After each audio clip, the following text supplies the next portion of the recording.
रावते साहेबांसारखा लढवया माणूस ज्या ज्या वेळेला भेटतो तेव्हा कोणी किती असले तर पहिलं नाही भास्कर इकडे ये. काय तू परवा स्टेटमेंट दिलंस, काय तू परवा बोललास, तुझं भाषण मी ऐकलं, सभागृहामध्ये कौतुक आहे. हे कौतुक करणारे लोक आहेत. कोण माझा द्वेष करणार, कोण करणार कोण. आणि दुसरी गोष्ट, माझा द्वेष कोणी करतच नाही. करत असेल तर त्याला मी किती किंमत देणार, किती द्यावी असं तुमचं म्हणणं आहे. शेवटी मी काय आहे हे त्यांना माहिती आहे आणि ते काय ते मला माहिती आहे. पण माझा कोणी द्वेषी करत नाही आणि मला कोणी कुठला पक्षाचा नेता त्रासही देत नाही आणि द्यायच्या भानगडीत पडू पण नाही. हे पण सांगून टाकतो पुढचं. आता हे पुढचं बोलायला नको. विधानामुळे राजकीय वर्तुळात मोठी खळबळ उडालेली आहे. छगन भुजबळ असं म्हणतात की भास्कर जाधवांचं हे वय नाही राजकारणामधून निवृत्ती घेण्याचं. मी माननीय भुजबळ साहेबांचा आभारी आहे. मी राजकारणातून निवृत्त होण्याचा विचार करतोय असं मी विधान केलं आणि त्याच्यावर त्यांनी वडिलकीचा सल्ला म्हणून माझ्याबद्दल अतिशय गौरवोद्गार आणि मी राजकारणामध्ये अजून टिकून राहिलो पाहिजे अशा पद्धतीची त्यांनी मनापासूनची भावना व्यक्त केली.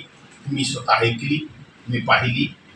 मी त्यांना धन्यवाद देतो की त्यांनी माझ्याबद्दल अशा पद्धतीची अपेक्षा व्यक्त केली. त्याबद्दल मी त्यांचा आभारी आहे. संजय राऊत यांनी आज सकाळी म्हटलं की भास्कर जाधव यांना उद्धव ठाकरेंनी भेटीसाठी बोलवलं आहे. कधी जाणार आहात तुम्ही आणि काय तुमची नाराजी व्यक्त करणार आहात तुम्ही? मुळामध्ये ह्या नाराजीच्या बातम्या खास करून तुम्ही लोक दाखवताय त्या चुकीचे आहेत. मी असा माणूस नाहीये की नाराज असलो तर आड पडद्यानं वळणावळणानं बोलणं हे माझं कामच नाहीये. मी नाराज असल्याचे कशाच्या आधारे तुम्ही हे सगळं कन्क्लुजन काढलं. मी परवानच्या दिवशी जी मुलाखत दिली त्या मुलाखतीमध्ये माझ्या सवयीप्रमाणे मी स्पष्ट आणि सत्य बोलण्याचं काम मी करत असतो ते केलं.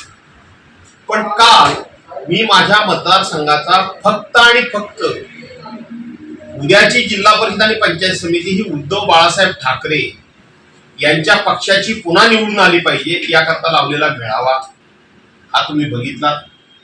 त्याचं मार्गदर्शन काही तुमच्यासारख्या टीव्हीवर पूर्णपणे भाषण देखील लोकांनी दाखवलं. कुठेतरी माझ्या नाराजीचा लवलेश तुम्हाला दिसला.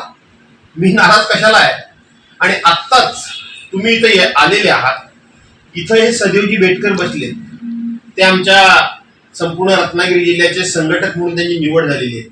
माजी उपजिल्हा प्रमुख इथं राजूशेठ भागवत बसले, माजी जिल्हा परिषद अध्यक्ष आणि माजी अध्यक्ष शंकरराव कांगणे तिथं बसले, दापोलीचे तालुका प्रमुख ऋषी गुजर तिथं बसले, चिपळूणचे तालुका प्रमुख बळीराम गुजर बसले, चिपळूणचे तालुका संघटक सुधीरभाऊ शिंदे बसले, इथं आमचे खेडचे संजय गोलतकर बसले, दुसरे आमचे मंडणगडचे तालुका प्रमुख संतोष गोवळे बसले. हे कशा करता बसले? मी नाराज आहे म्हणून बसले? तर उद्या जिल्हा परिषद